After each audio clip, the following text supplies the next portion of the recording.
जय श्री राम दोस्तों। हमारी आज की कहानी है वृद्धाश्रम की यात्रा। खुश मिजाज, हंसते मुस्कुराते अपनी पत्नी के संग हंसी खुशी ज़िंदगी बिताने वाले मुरलीधर जी पत्नी के जाने के बाद अपने बेटे और बहू के रोज़ रोज़ के झगड़े से परेशान होकर मुरलीधर जी अपने कमरे में जाकर अपना बैग निकालने लगे। उसमें अपने कुछ जोड़ी कपड़े रखे और उदास मन से अपनी पत्नी की तस्वीर को उठाया और बोले, कितने नाजों से पाल पोस कर बड़ा किया था हमने अपने इकलौते लाडले बेटे को। कहते ही वो रो पड़े, परंतु फिर सोचने लगे, नहीं, ये कमज़ोर पड़ने का वक्त नहीं है। उन्होंने अपनी आंखों के आंसू पोंछते हुए अपनी पत्नी की तस्वीर को अपने बैग में रखा और अपने एक दोस्त को फ़ोन किया जो वृद्ध आश्रम में रहते थे। भरे गले से उन्हें बताया कि अब वो भी वृद्ध आश्रम में रहना चाहते हैं। इतनी बात सुनते ही उनका दोस्त घनश्याम शब्द रह गया। उसके पास और कुछ पूछने के लिए शब्द ही नहीं बचे थे।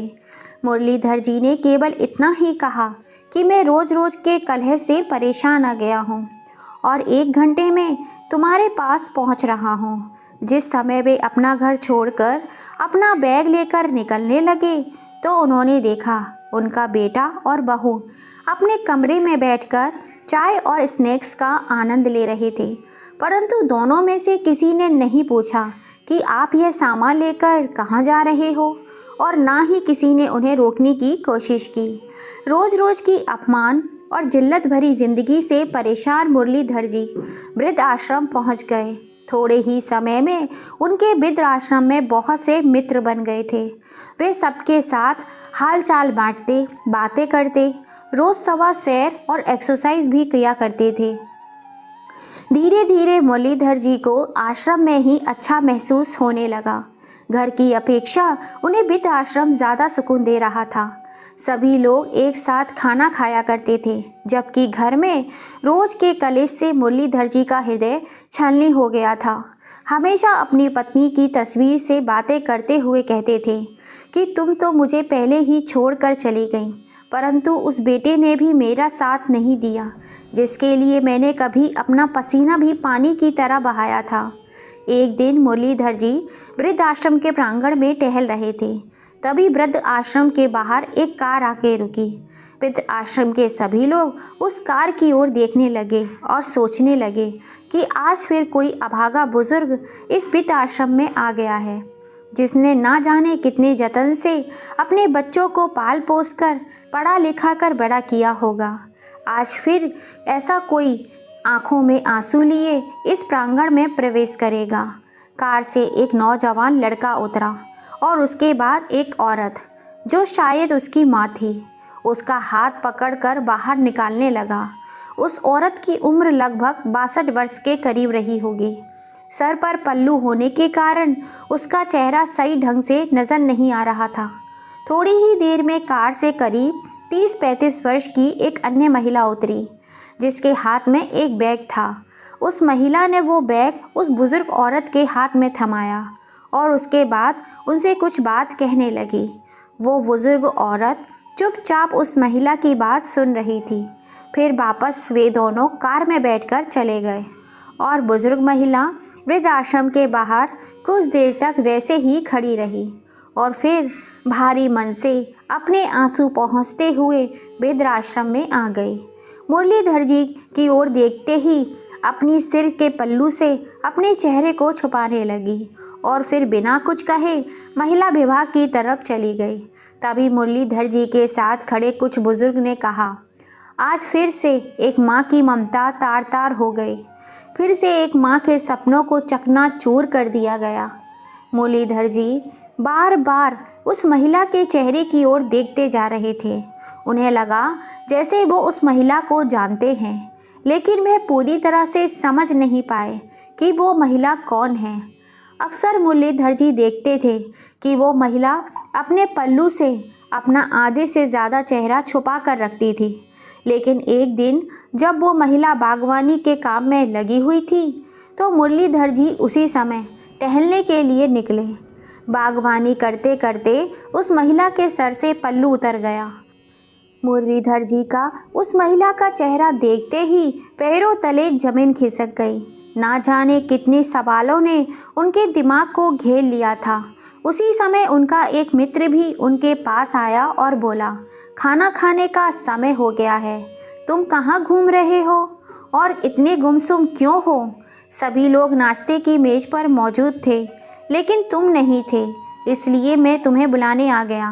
क्या बात है, कोई परेशानी है? अरे नहीं, कुछ भी तो नहीं, थोड़ा टहलने के लिए बाहर निकल आया था, बस मैं आ ही रहा था। खाने के कमरे में बैठने के बाद मुरलीधर जी की नज़रें बार बार यशोदा देवी जी को ढूंढ रही थीं। वे उनसे पूछना चाहते थे कि आखिर ऐसा क्या हुआ कि उन्हें यहाँ आने की नौबत आ गई।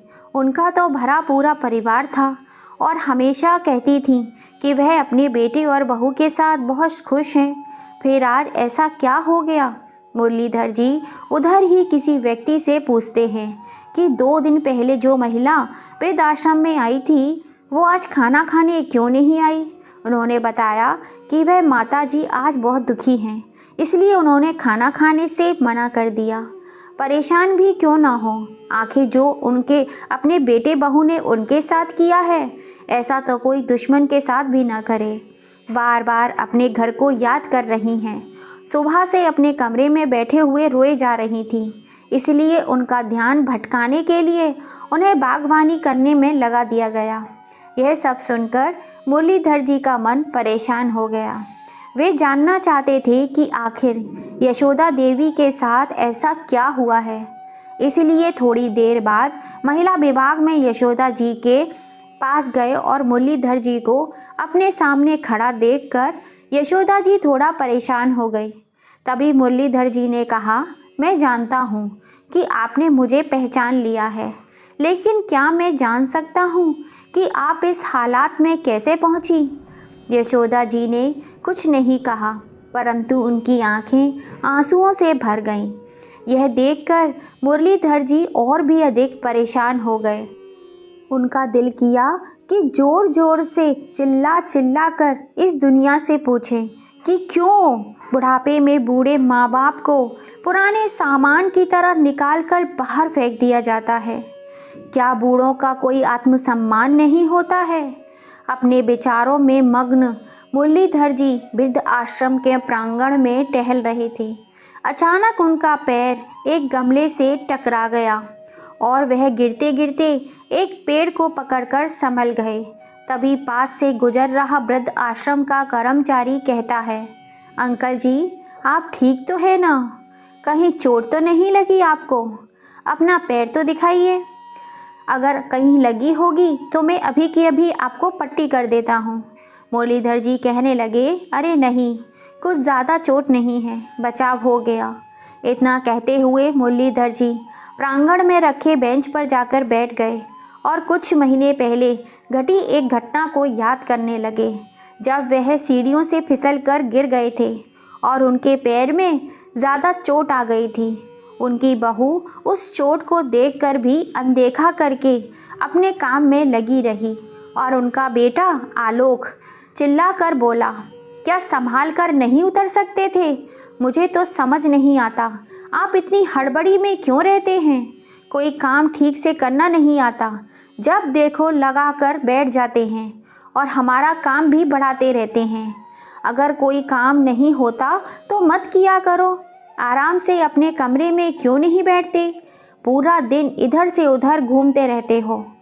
उससे भी इतना भी नहीं बन पाया कि अपने पिता का हालचाल तो पूछें कि चोट पर मलहम पट्टी करें। एक दिन जब मुरलीधर जी का चश्मा टूट गया तो वह अपने बेटे से कहने लगे, बेटा, मेरा चश्मा ठीक करा देना, टूट गया है, ठीक से दिखाई नहीं देता। इतनी बात सुनते ही बहू बीच में ज़ोर से चिल्लाकर बोली, बस चारपाई पर बैठे बैठे खर्चा बढ़ाते रहते हैं और कोई काम धंधा तो करते नहीं। बच्चों की तरह हरकत हो गई है आपकी। ना जाने ऐसा कितनी बार हुआ था जब मुरलीधर जी अपने बेटे बहू से अपमानित हो चुके थे। अपने अतीत में झांकते मुरलीधर जी अभी अपने विचारों में खोए हुए थे। तभी सामने से उनके बुजुर्ग मित्र घनश्याम जी आते हुए दिखाई दिए। घनश्याम जी के चेहरे पर मुस्कुराहट थी। उन्हें देखकर मुरलीधर जी बोले, क्या बात है घनश्याम, आज तो बड़े खुश नज़र आ रहे हो। तभी घनश्याम जी ने कहा, आज मेरे बेटे का जन्मदिन है, उसका फ़ोन आया था, आज वो मुझे मिलने आने वाला है, इसलिए मैं बहुत खुश हूँ। बहुत दिनों बाद आज उसका चेहरा देखने को मिलेगा। घनश्याम जी की बात सुनकर मुरलीधर जी कुछ परेशान से हो गए और अपने मित्र से बोले, जिस बेटे ने तुम्हारी ये हालत कर दी, तुम्हें वृद्ध आश्रम में छोड़कर चला गया, साल में केवल कुछ देर के लिए तुमसे मिलने के लिए आएगा, तुम उस बेटे के लिए खुश हो रहे हो। तभी घनश्याम जी बोले, मैं तो इसी से खुश हूँ कि कम से कम मेरा बेटा मुझसे मिलने तो आ रहा है, मेरे लिए यही बहुत बड़ी बात है। लेकिन मुरलीधर जी उनसे नाराज़ होकर उनकी बात को बिना सुने अपने कमरे में जाकर बैठ गए। सोचने लगे, यह किस्सा केवल मेरे साथ या यशोदा जी के साथ नहीं है। वृद्ध आश्रम में रहने वाले हर बुजुर्ग की कोई ना कोई कहानी ज़रूर है और सभी की ज़िंदगी में वृद्ध आश्रम में रहने के लिए पीछे कोई ना कोई वजह भी ज़रूर है। बिना किसी वजह के अपनी मर्जी से कोई वृद्ध आश्रम में नहीं आता। जब तक कि एक व्यक्ति अंदर तक नहीं भर जाता, तब तक वो यहाँ आने के लिए मजबूर नहीं होता। लेकिन देखो, सभी बूढ़े लोग अपनी उन कड़वी यादों को भूलकर अपनी ज़िंदगी को यहाँ बिताने के लिए मजबूर हैं। कुछ लोग समय के हिसाब से स्वयं को ढाल लेते हैं और कुछ खुश रहने की कोशिश करते हैं, जबकि कुछ लोग मेरे जैसे हैं जो हमेशा ही अपने बच्चों को, अपने बेटे बहू को, अपने पोता पोती को याद करके आँखों से आंसू बहाते रहते हैं, बार बार अपने घर परिवार को याद करते रहते हैं। मन में अपने घर के लिए लगाव भी है, लेकिन उसी घर में रहने वाले अपने बेटे और बहू के दिए गए घाव भी हैं। मुरलीधर जी को कविता लिखने का बहुत शौक था, इसीलिए वे अपना दिल बहलाने के लिए कुछ देर के लिए कविता लिखने बैठ जाते थे। एक दिन जब वो एक कागज़ पर अपने विचारों को कविता का रूप दे रहे थे, तो उस पर अपने हालात बयान करते करते उनकी आंखें आंसुओं से डबडबा गईं।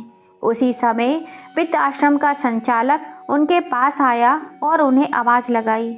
मुरलीधर जी इस समय ठिठक कर बैठ गए और कागज़ को मोड़कर अपनी जेब में रख लिया और अपने आंसू छुपाते हुए बोले, जी बोलिए मुरलीधर जी, आपका बेटा और बहू आपसे मिलने आए हैं, साथ में आपका पोता भी आया है।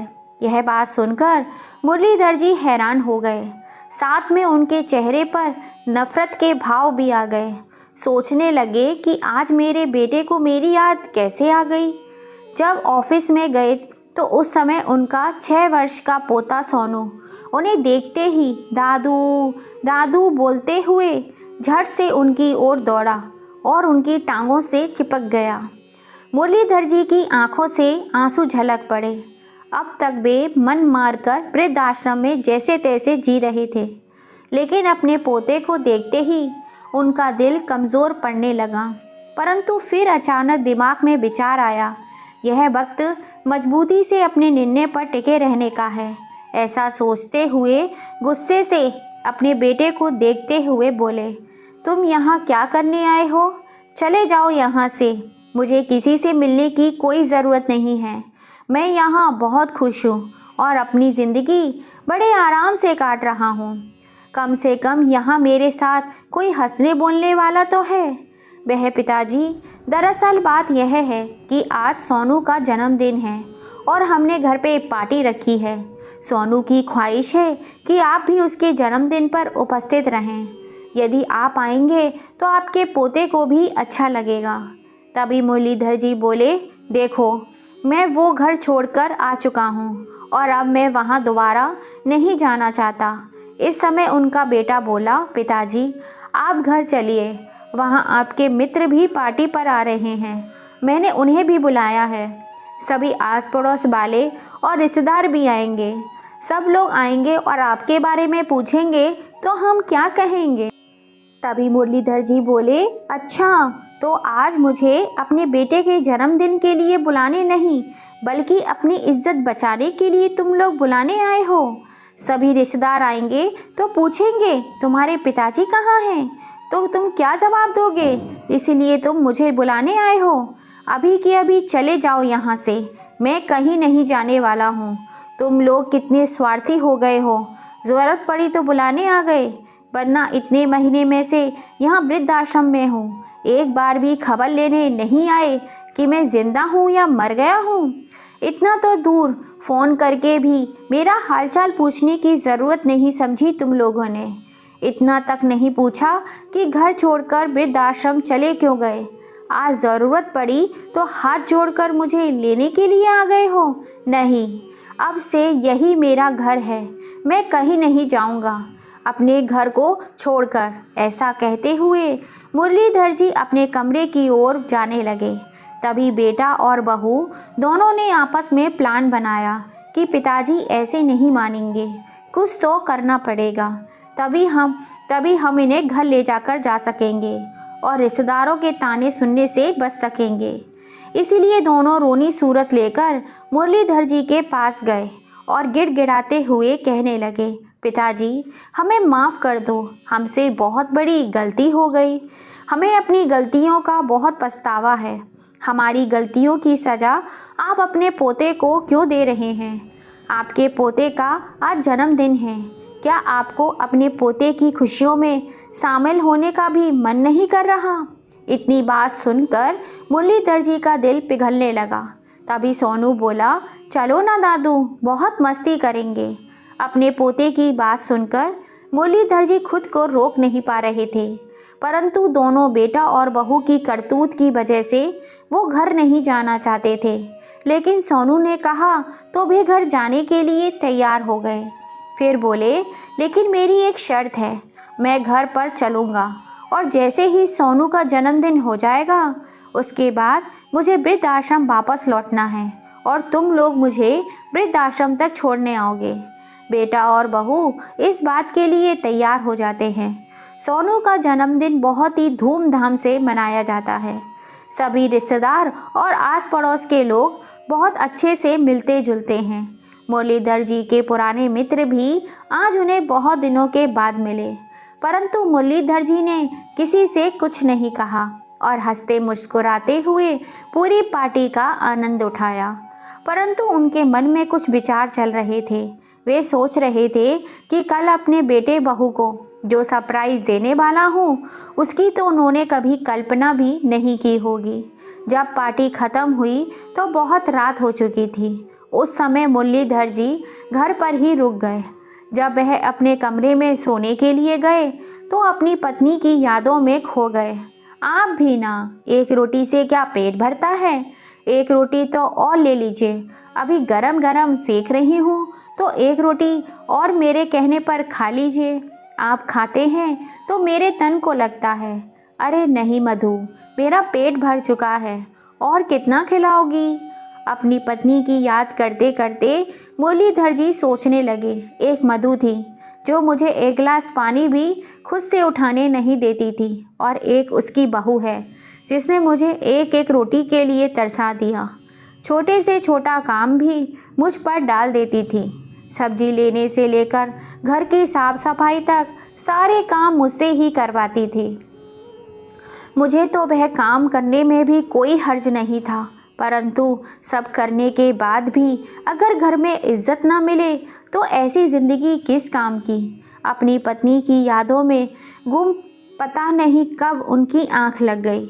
सुबह जब सोकर उठे तो देखा बेटा और बहू दोनों तैयार खड़े थे। जैसे ही वो बाहर आए तो बहू पूजा बोली, पिताजी आप तैयार हो जाइए, आपको वापस वृद्धाश्रम में छोड़ कर आते हैं। ऐसा कहते हुए पूजा के मन में विचार चल रहे थे कि कहीं पिताजी हमेशा के लिए यहीं रुकने का मन न बना ले, इसीलिए जल्द से जल्द उन्हें वृद्धाश्रम में छोड़ देना ही उचित होगा। मुरलीधर जी उन्हें देखकर हैरान थे और अपने बेटे बहू की मंशा को अच्छी तरह से समझ रहे थे, इसलिए वह भी जल्दी से नहा धोकर तैयार हो जाते हैं। जैसे ही वृद्धाश्रम में जाने के लिए गाड़ी में बैठने लगे, वह देखते हैं कि उनकी बहू पूजा के चेहरे पर एक संतुष्टि भरी मुस्कान थी। मन ही मन सोचने लगे, चलो बेटा, आज तुम्हें जो सरप्राइज़ दूंगा उसके बाद से तुम वृद्ध आश्रम का नाम लेना भी भूल जाओगे। मुरलीधर जी ऐसा सोचकर कार में बैठ जाते हैं। एक पल को अपने घर को निहारते हैं, फिर सोचते हैं कि ठीक है, जहाँ मन को तसल्ली मिले उधर ही रहना चाहिए। यहाँ तो बेटे और बहू को मुझे निकालने की बहुत जल्दी है, तो रह रह कर क्या करूँगा। अपना वृद्धाश्रम ही अच्छा है, जहाँ मैं अपने हिसाब से खाता हूँ, अपने हिसाब से रहता हूँ और अपनी मनपसंद का काम करता हूँ। किसी की चिक चिक नहीं है। जैसे ही वृद्धाश्रम के सामने कार रुकी तो बेटे बहू कार से उतरकर बाहर खड़े हो गए। मुरलीधर जी भी कार से निकले और अंदर जाने लगे। जाते जाते रुक गए और पीछे मुड़कर अपने बेटे बहू को आवाज़ लगाई। वे दोनों अपनी कार में बैठने ही लगे थे, तभी मुरलीधर जी की आवाज़ सुनकर रुक गए। मुरलीधर जी ने फिर कहा, वापस मत जाओ, मुझे तुम्हें किसी से मिलाना है। उनके बेटा और बहू उनके पीछे पीछे चल पड़े। वृद्ध आश्रम के प्रांगण में पहुंच गए। मुरलीधर जी वहीं काम करने वाले एक व्यक्ति से यशोदा जी को बुलाने को कहा। यशोदा जी जैसे ही बाहर आई, वैसे ही मुरलीधर जी का बेटा उन्हें देखकर दंग रह जाता है और बहू पूजा को तो जैसे काटो तो खून नहीं। उसकी हैरानी का ठिकाना ही नहीं रहा। दौड़कर यशोदा जी के गले लग गई और फूट फूट कर रोने लगी और बोली, माँ, आप यहाँ क्या कर रही हो? आप यहाँ कब आई और आपने मुझे बताया भी नहीं। परंतु उसकी बातों का यशोदा जी ने कोई जवाब नहीं दिया। फिर पूजा बोली, मुझे तो यही लगता था कि आप भाई भाभी के साथ बहुत अच्छे से रह रही हो। कल ही मेरी भाभी से बात हुई थी, उन्होंने भी नहीं बताया तुम वृद्धाश्रम में हो। मैं तुम्हारे बारे में भाभी से कितने दिनों से पूछ रही थी कि माँ से बात नहीं हो रही है, माँ कहाँ हैं, एक बार तो मेरी बात करवा दो। तो भाभी ने कहा भी कि तुम तीर्थ यात्रा पर गई हो, इसलिए मेरी तुमसे बात नहीं हो पाएगी। और मैंने भी मान लिया कि तुम तीर्थ यात्रा पर गई हो, लेकिन मुझे क्या पता था कि उस जालिम औरत ने तुम्हें वृद्धाश्रम में छोड़ दिया है। अपनी बेटी की बात सुनकर यशोदा जी फूट फूट कर रोने लगी और बोली, बेटा, तुम्हारे भाई भाभी ने झूठ बोला था। मुझे 1 महीना पहले ही वे वृद्धाश्रम में छोड़कर चले गए थे। लेकिन माँ, आप मुझे फ़ोन करके भी तो बता सकती थी, मैं तुरंत यहाँ पहुँच जाती। उन लोगों की हिम्मत कैसे हुई मेरी माँ के साथ ये सब करने की? इतना कहते हुए पूजा अपनी माँ से लिपट गई। मैं तुम्हें फ़ोन करके कैसे बता सकती थी? जिस दिन मैं वृद्धाश्रम में आई, मैंने तुम्हारे ससुर जी को यहाँ देखा। इसका मतलब तो यह हुआ कि तुम और मैं तुम्हारी भाभी में कोई फ़र्क नहीं है। फिर मैं तुम्हें फ़ोन करके तुम्हारे भाई भाभी की करतूत के बारे में क्या बताती? इतना कहते हुए यशोदा जी ने उसे अपने से अलग कर दिया। तुम मेरी बेटी कहलाने के लायक ही नहीं हो, इसलिए मुझसे दूर रहो। यदि मेरे बेटे और बहू ने मुझे घर से निकाला है, तो मेरी बेटी ने भी अपने ससुर को घर से निकाला है। तो कुल मिलाकर मेरी दोनों औलादें ही निकम्मी निकली। अब तो मुझे स्वयं को तुम्हारी माँ कहने पर भी शर्म आती है। एक ने अपनी माँ को घर से निकाल दिया और एक ने अपने ससुर को घर से निकाल दिया। अपनी माँ की बातें सुनकर पूजा का सिर शर्म से झुक गया। माँ, मुझे माफ़ कर दो, मैं बहुत शर्मिंदा हूँ। मुझसे बहुत बड़ी गलती हो गई। मैंने कभी नहीं सोचा था कि जो मैं अपने ससुर के साथ कर रही हूँ वह मेरे माँ बाप के साथ भी हो सकता है। तभी यशोदा जी बोली, बेटा, वैसे तो तुम्हारी गलती माफ़ करने के लायक नहीं है, फिर भी अगर माफ़ी मांगनी है तो मुझसे नहीं, अपने ससुर जी से मांगो। अपनी करतूत पर शर्मिंदा हुई पूजा अपने ससुर जी की ओर मुड़ी और उनके पैरों में गिर गई। मुझे माफ़ कर दीजिए पिताजी। तभी आलोक ने भी माफ़ी मांगते हुए कहा, अब आप दोनों घर चलिए और हमें अपनी सेवा करने का मौका दीजिए। तो मुरलीधर जी और यशोदा जी दोनों ने ही घर जाने से मना कर दिया और कहा कि हमें अब अपने बहू और बेटे या बेटी के पास नहीं रहना है, हम वृद्धाश्रम में रहकर ही सुखी हैं। दोनों ने लाख मनाने की कोशिश की, परंतु मुरलीधर जी ये यशोदा जी का एक भी जवाब था। एक बार धोखा खा चुके हैं, अब इस उम्र में हमारे शरीर में इतनी जान नहीं बची है कि बार बार अपने बच्चों के द्वारा दिए गए धोखे झेल सकें। इतना कहकर मुरलीधर जी और यशोदा जी अपने अपने कमरे में चले गए। पूजा और आलोक दुखी मन से अपने घर वापस चले गए। घर पहुंचकर उन्होंने देखा पिताजी के कमरे में उनके बिस्तर पर एक कागज़ रखा हुआ था जो शायद उनकी जेब में से निकलकर गिर गया था। जब आलोक ने उस कागज़ को खोल कर देखा तो उसमें उनके पिताजी ने एक कविता लिखी हुई थी। क्या किसी ने देखा है, मौत से पहले भी मौत आई है। हाँ, मैंने देखा है, आज मौत से पहले भी मौत आई है। जब ज़िंदगी अपने आखिरी पड़ाव पर आ जाती है, शरीर भी काम नहीं करता, केवल सांस आती और जाती है। हाँ, मैंने देखा है, मौत से पहले भी मौत आई है। अपने पिता द्वारा लिखे इन शब्दों को देखकर आलोक के दिल पर ना जाने कितने तीर एक साथ चुभने जैसा एहसास हुआ। और उधर पूजा अभी तक अपनी माँ की हालत को देखकर उस सदमे से उभर नहीं पाई थी, परंतु आज उन दोनों के पास पछताने के अलावा और कोई दूसरा रास्ता नहीं था। किसी ने सही कहा है, संतान का अस्तित्व होता है माता पिता की वजह से, और माता पिता वृद्ध आश्रम में होते हैं संतान की वजह से। काश इस दुनिया में वृद्ध आश्रम ही नहीं होते। काश सभी बच्चे अपने माँ बाप की अहमियत को समझ सकते। क्यों ढूंढता है पगले तू मंदिरों में जाकर भगवान को। भगवान कहते हैं, मैं किसी का भाग्य नहीं बनाता हूँ, हर मनुष्य अपना भाग्य खुद बनाता है। तुम आज जो कर रहे हो उसका फल तुम्हें कल प्राप्त होगा, और आज जो तुम्हारा भाग्य है वह तुम्हारे पहले किए गए कर्मों का फल है। जीवन के दो ही सच्चे साथी हैं, एक माँ बाप की हुई सेवा और दूसरा परमात्मा की सच्ची भक्ति। प्रिय दोस्तों, क्या मुरलीधर जी ने अपने आगे का जीवन वृद्ध आश्रम में बिताने का जो निर्णय लिया वह सही था या गलत? अपनी राय हमें कमेंट करके ज़रूर बताइएगा। कहानी पसंद आई हो तो ज़्यादा से ज़्यादा लाइक, शेयर एंड सब्सक्राइब कीजिएगा। फिर मिलेंगे। जय श्री राम।